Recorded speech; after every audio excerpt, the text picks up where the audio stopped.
আসসালামু আলাইকুম। জাতীয় বিশ্ববিদ্যালয়ের শিক্ষার্থী সকলে কেমন আছে? আশা করি খুবই ভালো। তো মাত্র তোমরা কিছুদিন আগেই তোমাদের ভর্তি পরীক্ষা তোমরা দিয়ে সম্পন্ন করেছো 25শে এপ্রিল।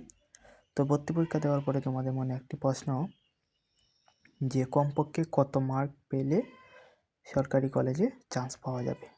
তো এই প্রশ্নটা সকলের মনেই থাকে। তো আজকে তোমাদের এই প্রশ্নের সমাধান করব। তো তোমরা আজকে ভিডিওটার মাধ্যমে জানতে পারবা তোমরা সর্বোচ্চ অথবা সর্বনিম্ন কত মার্ক পেলে সরকারি কলেজে চান্স পাবে, নয়তোবা পাবে না।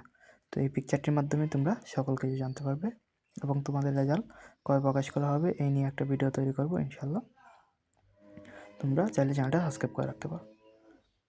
তো এখানে তোমরা যদি দেখতে পাও যে কমিক নং, নাম, গ্রুপ, মোট পয়েন্ট, তো তোমাদের পরীক্ষা হচ্ছে 100 নম্বরের এমসিকিউ এবং 100 নম্বর হচ্ছে জিপিএ কাউন্ট করা হয়।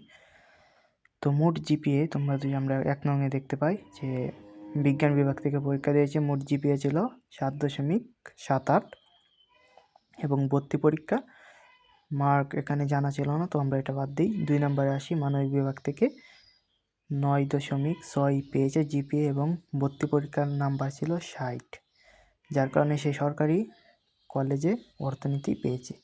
তারপর আমরা নিচেরটা দেখি, জিপিএ 7.70 পেয়েও ভর্তি পরীক্ষায় 40 অথবা 42 পেয়ে সরকারি কলেজে বাংলা সাবজেক্ট পেয়েছে।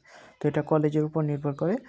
আবার আমরা যদি আর একটা কমিক নং 6 দেখি তাহলে জিপিএ ছিল 9.42, মোটামুটি ভালো একটা জিপিএ এবং ভর্তি পরীক্ষায় 42 পেয়েছে, কিন্তু কোনো সাবজেক্ট আসে নাই।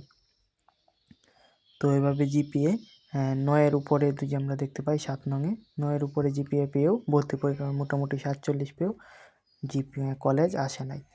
তারপরে আমরা আর একটা যদি দেখতে পারি জিপিএ 6.858 পেয়েও, যেটা 9 নংয়ে আছে কমিক নং, সেখানে ভর্তি পরীক্ষা মাত্র 58 পেয়ে সরকারি কলেজে চান্স পেয়েছে।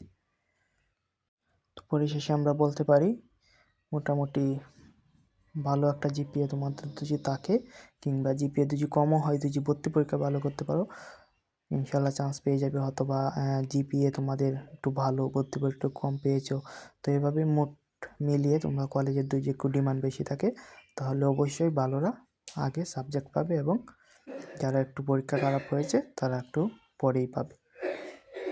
তো এই ছিল আজকের ভিডিও। সকলে কেমন লাগেছে অবশ্যই কমেন্ট করে জানাবো।